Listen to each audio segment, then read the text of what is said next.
Darrell Revis signs with the Bucks, and is Jamarcus Russell going to be losing any weight anytime soon? It's all here on Sports Talk Live.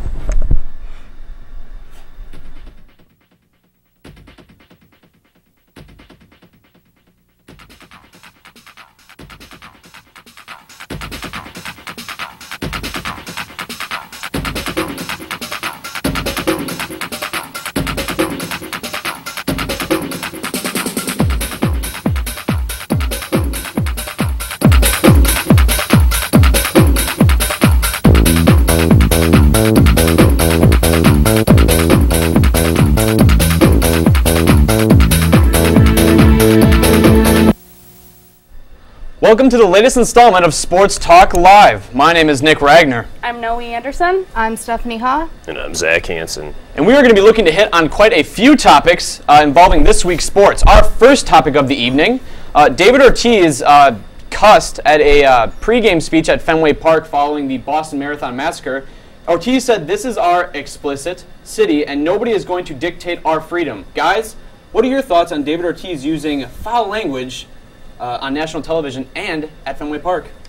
You know, I think if it was in any other context, it would be more of a big deal. But since after recent events, I think it was not necessary, but almost just an uplifting thing that he had to say for the city of Boston. And the Twitter FCC feed actually featured Julius Janachowski, head of the FCC, saying, "David Ortiz spoke from the heart at today's Red Sox game. I stand with Big Papi and the people of Boston." So the FCC is fully behind it. I support it in a way, but at the same exact time, I feel he was wrong. He had to think of the children that were there, the families that were there. Going to a baseball game is a family event. I personally think he should have taken that into consideration before dropping the F-bomb. So The F-bomb. How ironic. But if we go back to that picture of David Ortiz, I'm guessing he's saying an explicit thing right there. So, you know what? It came from the heart. I think there's no... Yeah, he's definitely saying some kind of swear word there. I can't say it because of the FCC, but he's swearing right there. But I think people have become too sensitive. He used a lot of raw emotion with it. Sometimes we swear, and it happens. And I think people, you know, there's a lot of drunk people. I know it's a family sporting event, but there's plenty of drunk people at a baseball game who say way worse things than that. So that's totally different. Let's chill out about totally some different. baseball player saying the F word, because we all heard it before. That is totally different, Zach. Not really. It is way different. If everyone's going to get offended by something a baseball player says, look to the drunken person to the left of them saying way But it's worse on things. national television. No. And he's a sports figure. Like, he's a role model for a bunch of people. I'm kind of surprised he even knew how to... I mean, have you ever heard this guy's English before? It's not very good. I'm kind of surprised he knew how to swear in the first place. That's right. my take. Well, maybe he didn't know it. Maybe he meant to say something else, and he just didn't know what to say and said the Goes F both word. ways, I guess. Yeah, but I just... He's been known to swear through other interviews that he's done in the past, so I think people are making a way bigger deal than it has to be, especially with the event that happened.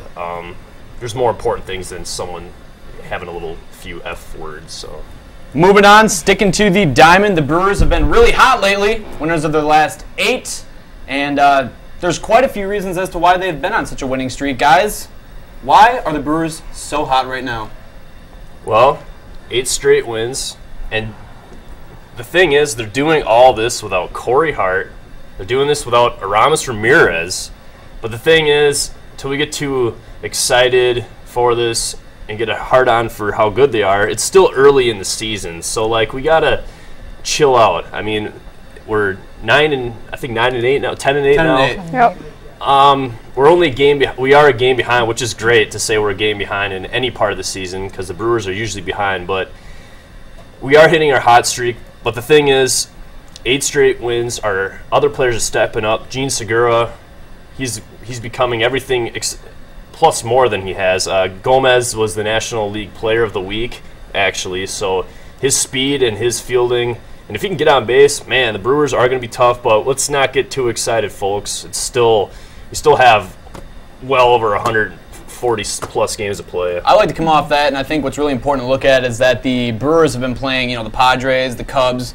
They had some surprising victories over San Francisco. Beat the Giants, yeah. But other than that, I mean, the Padres have been nothing to brag about this year. The Cubs are always lacking. I mean, I don't really think that's anything to really brag about. But they have looked. They're pretty much just finding ways to win games, which is really important, obviously, in baseball. I mean, Bronny has like 5 hits in his last 20-something odd at bats. He's already got 6 home runs this season. Exactly. So I mean, they're just finding ways to win. Their bullpens looked a lot better than it did at the beginning of the season. That's not really saying much though, because it's just a stretch of 8 games. But overall, it's at least a little promising. I'd say. At least we have an idea of where we want to be in the bullpen. Hensen's got a crazy 12-to-1 strikeout to walk ratio. So I mean, we're coming together, and hopefully it stays this way. But I'm a big Brewers fan, but I've seen plenty of.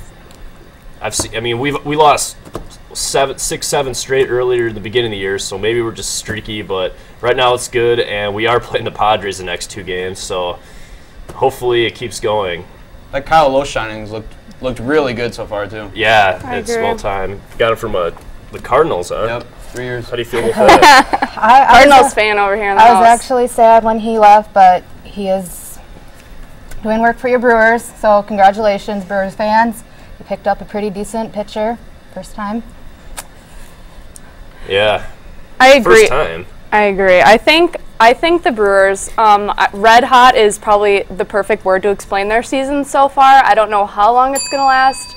Hopefully a little longer for their sake. But kind of shifting into the next topic, we're kind of going Greinke Segura. Was it a good trade overall for the Brewers? My personal opinion, 100%. I think Segura is someone who has contributed to the team daily, where someone like Greinke, I think Greinke is one of the best pitchers in the league, don't get me wrong, but he is someone, just broken collarbone, right?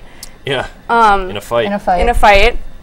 And someone who can contribute maybe like every 5th game, whereas someone as Segura is contributing daily for the Brewers. So absolutely. And the thing with Segura, he's got a 3.77 average, an excellent fielder. He's also very young. He's only 23 years old. He was the number 1 prospect before he got traded. So I think, like she said, we only have Greinke once every 5 days, and if we can have Segura every day.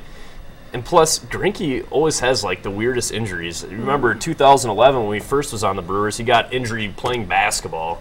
So, and then now he's got an injury trying to shoulder some guys. So he's kind of a wussy cat. So wussy cat. He's a wussy cat.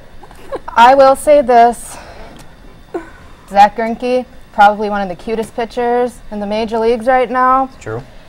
So I'd have to choose Greinke mostly for that reason. I'm a girl. I like the cuteness of the guys. So, yeah. Isn't he supposed to be out until mid-June? Is that when he's coming back? Yeah, he's on the DL for a while. I think this was actually a really good pickup for the Brewers, regardless if Greinke would have came back or not. I mean, you find Gene Segura a possible mainstay at your shortstop position, although many scouts have predicted him as a second baseman. But, I mean, they've been looking for a guy to solidify that shortstop position in how long? I mean, they've been terrible on defense in the infield. Yeah. In court, they had a guy that went to the Royals. I can't think of his name, but he was supposed to be something, but they traded him, I think, for the Greinke trade. So Segura definitely helped out a lot for us. Yes, definitely. Very much. Well, moving from the baseball diamond to the courts of basketball, the playoffs just went underway. And not really too many surprising things have happened in the games thus far, but what are your guys' opinions on the NBA playoffs thus far? Thus far, well, we see this week that Milwaukee is going up against the Heat in week 1, and we're going to get into a little bit of that later in another segment that we are planning on doing. But as far as playoffs go, the team that I'm most excited to watch is Chicago. This far, they don't even have their best player. Yeah. I know, but I just think, that they are actually putting up a fight, and they're a team who was not expected to go this far at all, and they're the team to watch. All in all, LeBron's probably going to get another trophy or 2 to add to his collection for the Heat, but, Whoa, let's not get ahead of ourselves it's the Heat's league, and we're all just playing it. I think the Lakers might have something to say about that, Zach Hansen. You mean Kobe might have something to say about that. Kobe's sitting on his rocker at home. It's definitely not going to help. If Kobe was available, I think they could have a chance against the Spurs. But I think that they have a decent chance without Kobe. No, I really do. Tony Parker, Ginobili, Duncan are they're better than the top 3 of the Lakers or most teams in the NBA. It will be a 4-0 series. Lakers I disagree with are that. just going to sit down and just Absolutely not. pray that Kobe comes back next year. And but one team I think can pull off an upset with an injury, mind you, is the Golden State Warriors. Mr. Andrew Bogut, who was an ex-Buck, he's now coming to his own off his injury. He's starting to be able to run a little bit. I know they don't have David Lee, but the Nuggets don't have Fareed playing right now, so Steph Curry, the hot shooter, one of my favorite players in the league, and the young Klay Thompson's got a lot of potential. So I think Golden State, if we're going to have any upsets, which doesn't look like there's going to be, would possibly be them.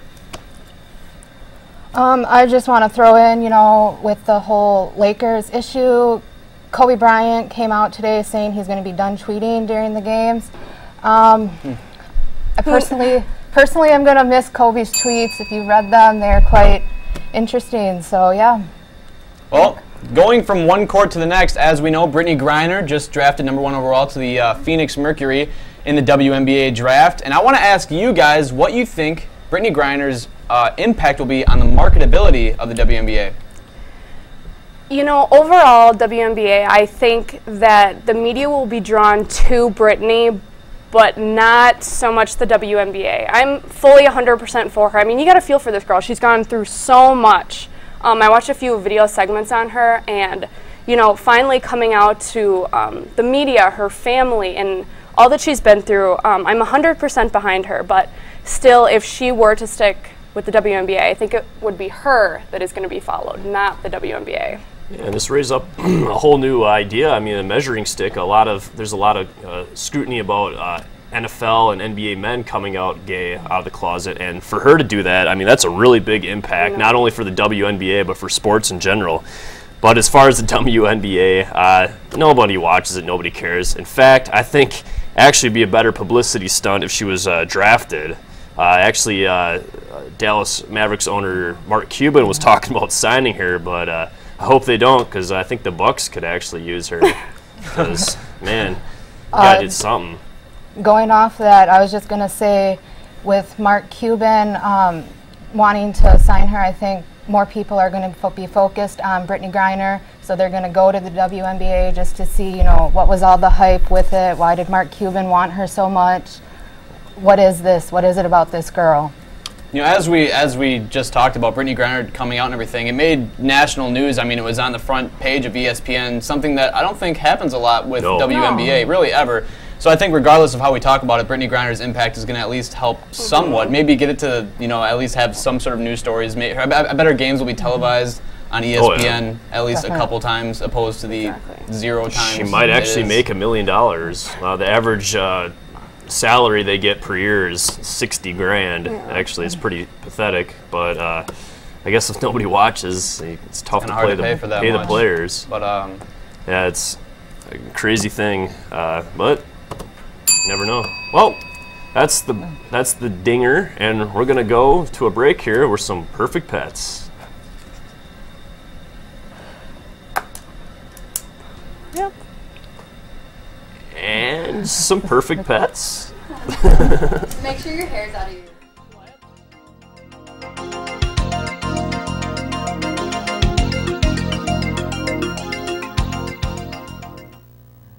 Meet Whitney, a 14-week-old female tiger mixed cat. She's very energetic, loves to play, and will cuddle into your heart. Here's Sarina, a 1-year-old pit bull mix. She's very kind, gentle, and lives up to her name with her love of tennis. And meet Wendy, a 14-week-old tiger mix. She's very friendly, curious, affectionate, and is one active girl. Find out more about adoption for these pets or others, contact the Cooley Region Humane Society at 781-4014. Welcome back, ladies and gentlemen, to Sports Talk Live. And right now, hey, we're talking about the NFL offseason. So exciting. And one huge piece of news is that of Darrelle Revis Island shifting gears down to the Tampa Bay area. Guys, what is Revis's impact going to be like in Tampa Bay? Well, I think the trade actually worked out equally for both sides. The Buccaneers actually had the 32nd best pass defense, which is the worst pass defense in the NFL.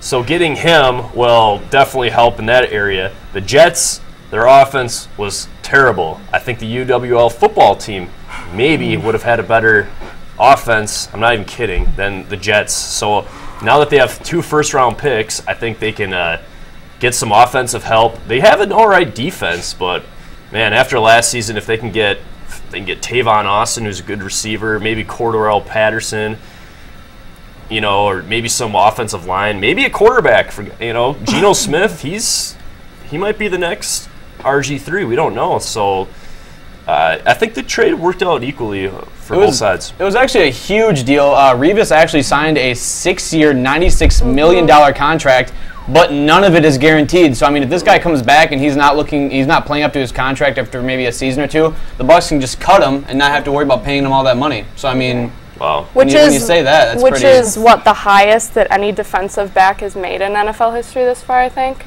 Yeah. But no, it sounds like the Bucs are excited to have him. I mean, he passed all his physicals, making the actual trade official for him, and the senior team official quoted that we have no concerns about Darrell's physical fitness, and he's going to go out there on the first day and be ready to go.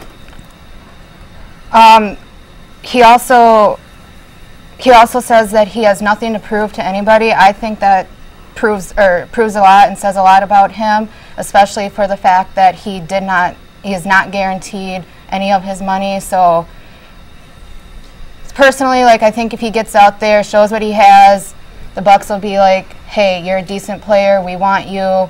We're going to start guaranteeing you money. He's little better over than decent, anything they've ever had since Rondé Barber's early years. Does Rondé Barber still play there? He is. He's a safety for their team now. So, I mean, wow. A lot of playmakers on the defense. Sweet. Watch out for them. Sticking with players changing uniform, James Harrison just recently signed a deal with the Cincinnati Bengals, a casualty of the Steelers' salary cap issues.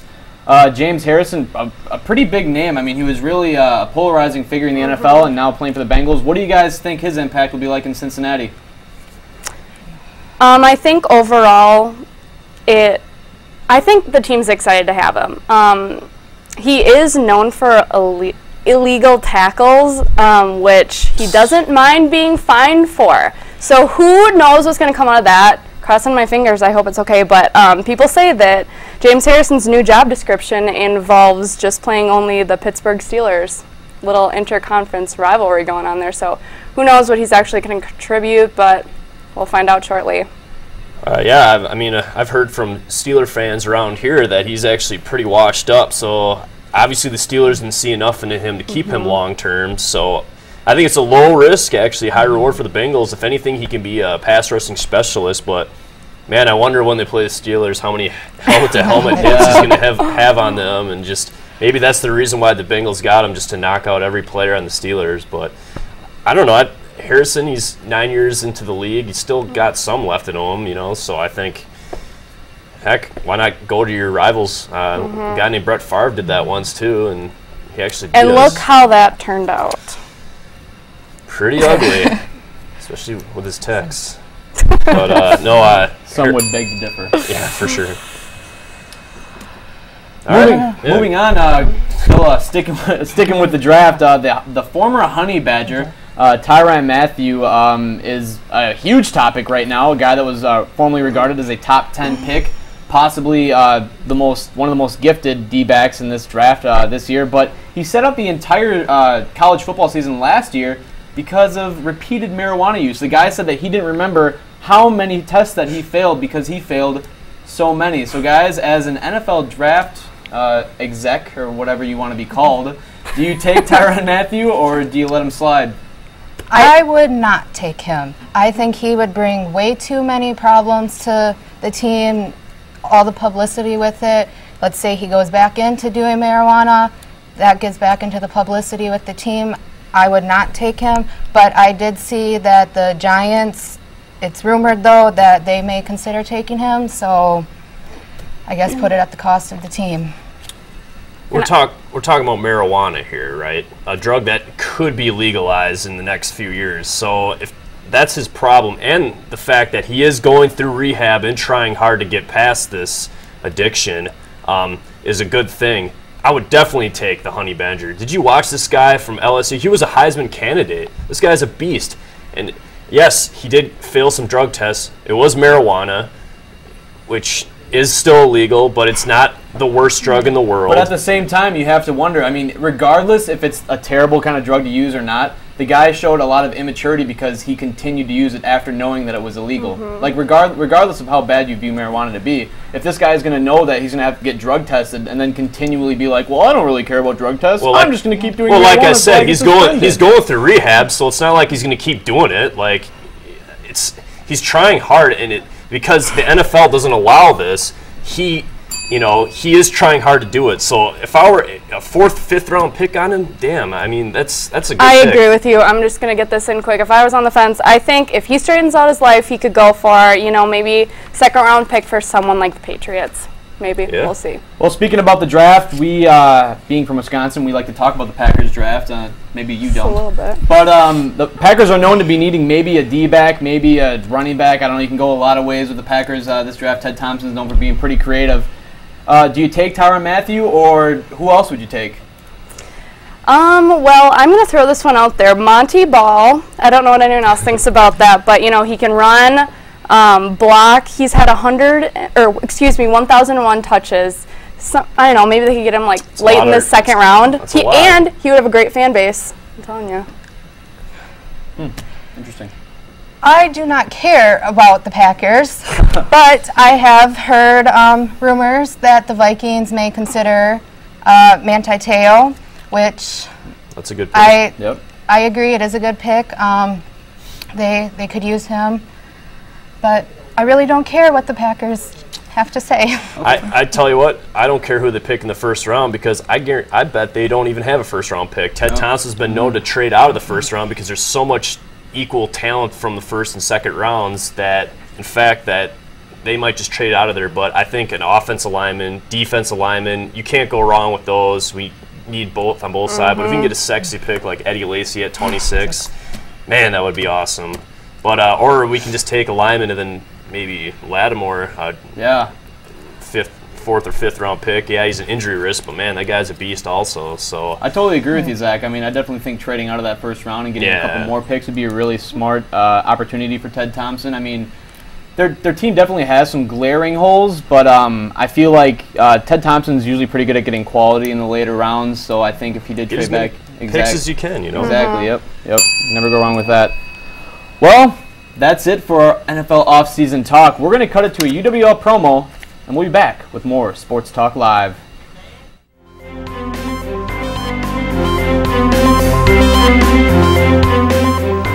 L-Fact.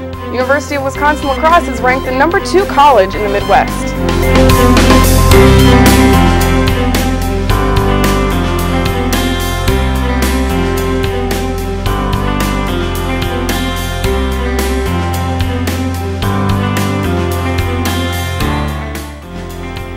UW Lacrosse is ranked number 34 for out-of-state students among public universities nationwide.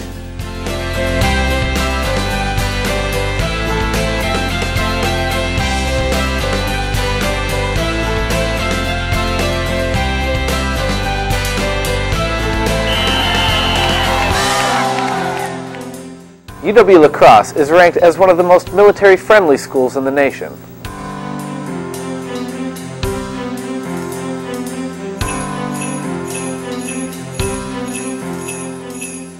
UW Lacrosse is number 24 among medium colleges and universities for Peace Corps volunteers.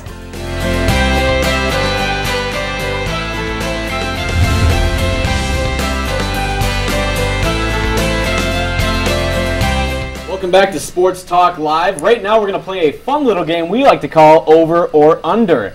Our first topic of the evening, the Bucks are playing the Heat in the 1st round of the NBA playoffs, and they lost by 23 points in Game 1. Guys, are the Bucks going to lose more or less? I guess that'd be a better, more appropriate title for this. But are they going to over or under more or less lose by 20 points in the next however many games until they get defeated by the Heat? I am going to say just shy over 20 points. I'm going to say exactly 21 points they are going to lose to the Heat. That is my prediction right now. I don't know how this game is going to go, but I'm going to say just over 20 points. I am going to say 22 points, actually. Ooh. I think they need to stop LeBron James if they want to win, and they need more people to get numbers up for them if they even want a chance of beating the Heat. I don't know how many of you have seen the movie Angels in the Outfield, but well, I'm definitely going over for the next game. The Bucks will lose by 42 points. They'll lose 108 to 66. And but after that, Greg Jennings was quoted to saying they're going to win in 6. After that, Bucks are going to win. I'm going with Jennings. You got to believe. Say, Nick? You got to believe. I think they're going to lose exponentially by more points every game. So, anyways, next topic. Jamarcus Russell again has come out in the media after just partaking in a film called Waking Up, I believe is what the film was titled. Waking Up. He's just gone under a Jeff Garcia workout program, and the guy's lost about 30 pounds. He's down to about 270. Is he going to lose more weight or gain more weight? Noey? If it was up, I think he's going to lose more. He said something to the media that he's committed to the sport and losing weight. So I think that he's still very passionate about what he loves, and I think he's going to go under 270. You know, I think there's multiple teams who could use him. Someone, maybe like the Vikings, perhaps? Ooh, tough one. I actually do believe he will lose the weight. However, eventually he will gain all of it back, and he will go back down the drain. Okay. Oh, sipping on that scissorp. But actually, think of it this way. What if you were a coach for a team and you wanted him to get big? I mean, what's this deal that quarterbacks can't be fat? I mean, there's only 2 positions fat people can play in the NFL. Man, put him at 300, 320 pounds. He can still throw. He can't throw at all. He's terrible. He's a terrible It's been 6 years. Well, he can. Can you imagine like well, okay, fine. If he can't throw, then I would have him be totally the quarterback sneak specialist because, man, he's so fat he can't run. QB2. He doesn't need to. He can just have his fullback push him forward, and he'll just plow through the line. Maybe Yeah, just put a stiff arm. They can't touch him over. 350. That could definitely work out. Hey, Gilbert Brown was a big guy, and he was all right. Now he coaches the lacrosse Spartans. Or he used to. Now he coaches a team actually in never mind. So, but no, I think seriously, I think he's got to lose the weight if he wants to play in the NFL. But there's little to no chance that he will. Of course. Well, that's pretty much it for our debating section. But there's something that I feel really passionate about that I think I need to get off my chest. Ladies and gentlemen, WWE legend The Undertaker is at the ripe old age of something in the late 40s. I don't really have his exact age on my spit sheet here. But he's making his last European tour as we speak. And I just want to say, Undertaker, you have been quite the phenom for the past 15 years. And rest in peace. Do you feel better now? Do you feel a little better now? I feel a lot better now. Okay, well, the one thing that I want to get off my chest, the Summer X Games just finished in beautiful Brazil, which is, I'm telling you, this is the reason that I watched them, because you're watching this half pipe and then there's just waterfalls flowing in the background. So I just want to give a special shout out. You know, these amazing things they do, you know, go unnoticed sometimes. So the surfing, motocross, biking, everything. Just shout out to all the medalists and qualifiers. All right, well, I want to talk about the Heat. I think there's too much hype on the Heat. I think that puts pressure on the Heat, but at the same time, it puts pressures on the other teams because they feel the need to beat the Heat, and then they end up not. So I think if we get the hype off the Heat, more teams will do better in the NBA. And my rant here is Favre for the Green Bay Packers and Vikings and Jets. They want to retire your jersey. Just get over the fact that we traded you. You were old and washed up. You were still good, but we had Aaron Rodgers sitting there who won us the Super Bowl. You're worse than an ex-girlfriend, okay, man? Just get over it. Get your jersey retired. Chill out. Let's all get along. We love you, Favre, but come on, you got to get over it, man, and just accept the fact that, you know, you're going to get your jersey retired and give the Packer fans what they need. Well, that's it for Sports Talk Live. Make sure you join us on Thursday as WMCM will produce Week in Review. For Nick Ragner, Noey Anderson. Stephanie Hoff. Zach Hansen. we'll catch you guys later. Stay classy, lacrosse.